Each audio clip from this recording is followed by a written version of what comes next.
la question qu'elle vous pose, Myriam, qui est assez intéressante. J'aimerais savoir si le fait que les femmes musulmanes portent le voile dans leurs pratiques sportives est la cause de l'augmentation de mes factures de gaz et d'électricité.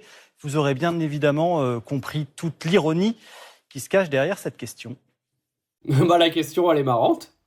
Oui. Maintenant, attendons de voir la réaction de M. Retailleau.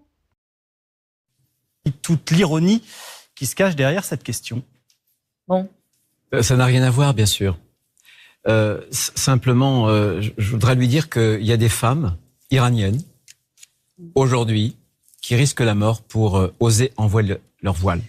Cette liberté qui a été chèrement conquise, cette liberté, c'est la clé de voûte de notre modèle républicain.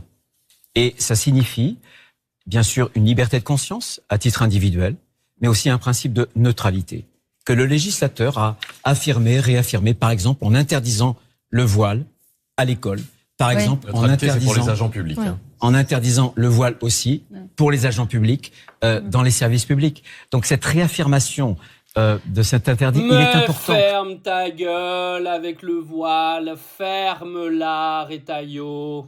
Arrête de nous parler de féminisme, alors qu'on sait très bien que demain, s'il y a un gouvernement RN à la tête du pays, tu resteras ministre de l'Intérieur, ou même tu seras peut-être Premier ministre, qui sait. Bande de faux culs de merde. Le féminisme, vous n'en avez rien à foutre. Et arrêtez de parler du voile et de l'Iran parce que ça n'a rien à voir. Parce que si vous voulez jouer à ce jeu-là, on va parler des prêtres et de la pédophilie. Parce que vous êtes les premiers à jamais vouloir faire d'amalgame dans le monde catholique, donc arrêtez de faire des amalgames dans le monde musulman. C'est trop facile, c'est trop facile.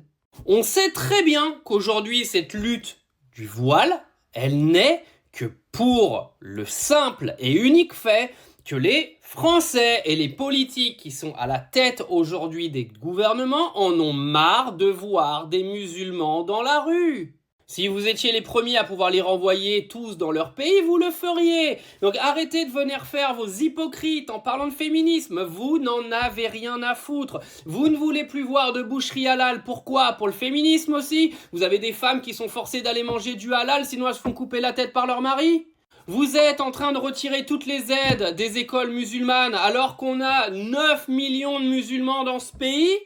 Arrêtez d'être des faux culs. Au pire, assumez, il y a des gouvernements, ils assument. Donald Trump, quand il a des opinions, il les assume. Assumez que vous en avez marre d'avoir des mosquées dans les villes en France parce que nous ne sommes pas un pays musulman et que de toute façon, nous avons une fermeture d'esprit qui est tellement si évidente que vous n'avez pas envie de voir une autre religion que celle de la religion chrétienne dans les rues en France. Dites que vous ne voulez plus voir de voile dans la rue parce que ça représente beaucoup trop les musulmans et que vous en avez marre de les voir dans la rue. Dites que vous en avez marre de voir des boucheries halal parce que vous en avez marre des musulmans. Soyez honnêtes, dites que vous êtes un pays chrétien catholique et que les musulmans, s'ils sont pas contents, ils dégagent dans leur pays. Mais arrêtez, une bonne fois pour toutes, de venir parler du voile comme un outil de féminisme. Les femmes, vous n'en avez rien à branler, et encore moins des femmes musulmanes. Donc arrêtez de prendre les gens pour des cons.